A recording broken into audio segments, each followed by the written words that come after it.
नमस्कार विद्यार्थी मित्रांनो, क्रिएटिव्ह मॅथ्स मराठी या आपल्या लाडक्या युट्यूब चॅनलमध्ये तुमच्या सगळ्यांचं सहर्ष स्वागत आहे। आज आपण चर्चा करतो इयत्ता 11वी ऍडमिशन प्रक्रियेवरती। मित्रांनो, तुम्ही ऑनलाईन फॉर्म भरले असतील, आता पुढची प्रक्रिया नेमकी काय आहे, तर कॉलेजमध्ये नेमकं ऍडमिशन कधी मिळेल, कसं मिळणार, या सगळ्या मुद्द्यांवरती चर्चा करू। कारण यानंतर तुमची पहिल्या राऊंडची लिस्ट लागेल आणि त्यानंतर मग तिथे तुम्हाला कळेल की कुठल्या कॉलेजमध्ये तुमचं सिलेक्शन झालेलं आहे, कुठल्या कॉलेजमध्ये तुम्ही एलिजिबल आहात ऍडमिशन घेण्यासाठी, कुठल्या कॉलेजमध्ये तुम्हाला प्रवेश मिळू शकतो। तुम्ही जी कॉलेजेसची नावं निवडलेली आहेत त्याच्यामध्ये म्हणजे 1 ते 10 क्रमांकाची जी नावं निवडली आहेत, काही मुलांनी कमी निवडले असतील, तर त्यापैकी नेमक्या कुठल्या कॉलेजमध्ये तुम्हाला ऍडमिशन मिळेल हे सगळं तुम्हाला तिथे डिस्प्ले होईल। आणि मग नेमकं ऍडमिशन कसं घ्यायचं, ही प्रोसेस नेमकी काय आहे, तर त्यावरती थोडीशी आपण चर्चा करू। व्हिडिओ खूप महत्त्वाची असणार आहे, तर पटकन जाऊयात पुढे। पुढे जाण्याच्या अगोदर एक रिक्वेस्ट आहे मित्रांनो, नवीन असाल आपल्या चॅनलवर, अजूनपर्यंत आपला चॅनल सबस्क्राईब नसेल केला तर आत्ताच आपला चॅनल सबस्क्राईब करून त्या बाजूला असलेलं बेलचं बटन दाबायला विसरू नका। तर बघा मित्रांनो, या ठिकाणी बोर्डाने जे बुकलेट दिलेलं आहे 11वी ऍडमिशनच्या अनुषंगाने, त्याच्यामध्ये ही काही माहिती आहे तर ती समजून घ्या। तर इथे बघा, पहिली गोष्ट प्रवेश कसा घ्यायचा या सगळ्या डिटेल्स या ठिकाणी इथे दिल्यात।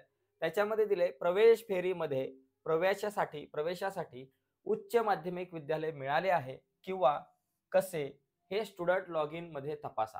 बघा लक्षात घ्या, व तेथे प्रवेश घ्यावयाचा असल्यास प्रोसीड फॉर ऍडमिशन। बघा, ज्यावेळेस ही यादी पहिली जाहीर होईल त्यावेळेस तुम्ही लॉग इन कराल। बघा, तुम्ही ऑनलाईन फॉर्म भरलेला आहे, भरत असताना तुमचा एक पासवर्ड आहे, लॉगिन आयडी आहे, लॉगिन आयडी पासवर्ड टाकून ज्यावेळेस तुम्ही लॉग इन कराल त्यावेळेस तुम्हाला तिथं दिसेल, ते कसं दिसेल, काय दिसेल यावरती मी नंतर व्हिडिओ बनवणार आहे। पण तिथं तुम्हाला दिसेल की बाबा तुमचं अमुक अमुक कॉलेजमध्ये सिलेक्शन झालेलं आहे, तिथे तुम्ही प्रवेश घेऊ शकताय। आणि जर ती लिस्ट आली, उदाहरणार्थ बघा, मी तुम्हाला सांगितलं की 1 ते 10 पर्यंत च्या कॉलेजची नावं तुम्ही लिहिली असतील, म्हणजे 1 ते 10 पर्यंत म्हणजे पसंती क्रमांक, 1 नंबरला कुठलं कॉलेज, 2 नंबरला कुठलं, 3 नंबरला। आता समजा तुम्ही 1 नंबरच्या पसंती क्रमांकाचं जे कॉलेज टाकलेलं आहे त्याच कॉलेजचं जर नाव आलं तर तुम्हाला कंपल्सरी ऍडमिशन घेणं बंधनकारक आहे, ऍडमिशन घ्यावंच लागेल तुम्हाला। ओके, नाही घेतलं तर पुढच्या फेऱ्यांमध्ये तुमचं नाव येणार नाही। ओके, ही गोष्ट लक्षात घ्या।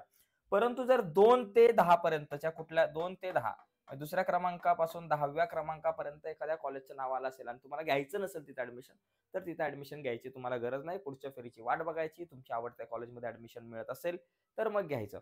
ओके, तर आणि किंवा तुम्हाला 2 ते 10 पैकी जर एखाद्या कॉलेजमध्ये घ्यायचं असेल तर घेऊन टाकू शकता तुम्ही। मग तुम्हाला काय करायचंय, तिथं कॉलेजचं नाव आलं तिथे फक्त तुम्हाला काय करायचं, प्रोसीड फॉर ऍडमिशन। जर तुम्हाला ऍडमिशन घ्यायचं असेल तर तिथे प्रोसीड फॉर ऍडमिशन एक ऑप्शन येईल, तर त्यावरती तुम्हाला क्लिक करायचं आणि मग तुमची ऍडमिशन प्रक्रिया सुरू।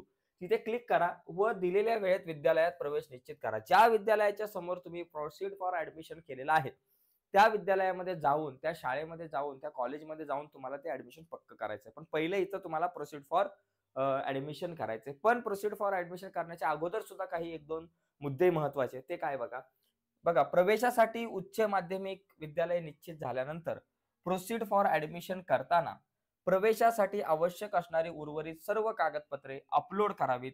विद्यार्थ्यांनी अपलोड केलेली प्रमाणपत्रे संबंधित उच्च माध्यमिक विद्यालयाकडून ऑनलाईन तपासली जातील व त्यावरून प्रवेश निश्चित करण्याची कार्यवाही केली जाईल। म्हणजे लक्षात घ्या, प्रोसीड फॉर ऍडमिशन करण्याच्या अगोदर प्रवेशासाठी काही इतर कागदपत्र लागतील, तिथं लिस्ट येईल कागदपत्रांची जी काय असेल, तर त्या कागदपत्रांची पूर्तता तिथं कॉलेज करून केली जाईल ऑनलाईन। पण त्या अगोदर तुम्हाला प्रोसीड फॉर लॉग इन करण्याच्या अगोदर तुम्हाला कागदपत्र तिथे जोडावे लागतील। त्याच्यामुळे कागदपत्र जी आहेत तुमची, जे आवश्यक असतील त्यांचे फोटो काढून घ्यायचे आहेत। ऑलरेडी तुम्ही आता काही कागदपत्र जोडले असेल ऑनलाईन फॉर्म भरत असताना, पण इथे जर पुन्हा तीच कागदपत्र किंवा इतर काही कागदपत्र लागत असतील तर ती जोडून घ्यायची आहेत, ती अपलोड करायची आहेत आणि मग तुम्ही प्रोसीड फॉर ऍडमिशन करायचं आहे।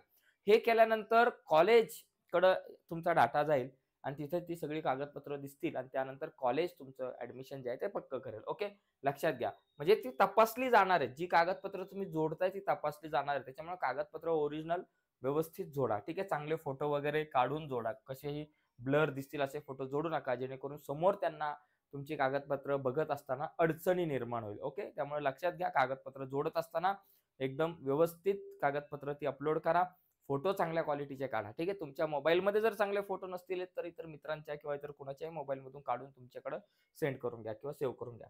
पुढचा मुद्दा आहे, प्रवेश घेण्यासाठी मिळालेल्या विद्यालयात प्रवेशासाठी जाण्यापूर्वी विद्यालयाशी संपर्क साधा व त्यांनी दिलेल्या सूचनांनुसार वेळेनुसार कार्यपद्धती समजून घेऊन कार्यवाही करा।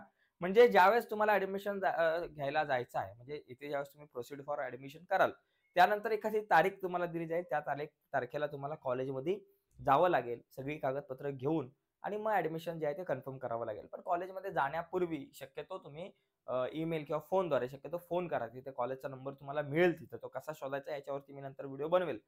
तो जो नंबर आहे त्यावरती फोन करून, "बाबा मी येऊ का? कधी आहे यायचं आहे?" तर हे काही प्रश्न विचारून तुम्ही कन्फर्म करा आणि जा त्या दिवशी दिलेल्या वेळेमध्ये कॉलेजमध्ये जाऊन ॲडमिशन घ्या. ओके. दिलेल्या वेळेत जर ॲडमिशन नाही घेतलं तर मग प्रॉब्लेम होईल. पुढे बघा, तुमचा प्रवेश ऑनलाईनच निश्चित केला जाईल.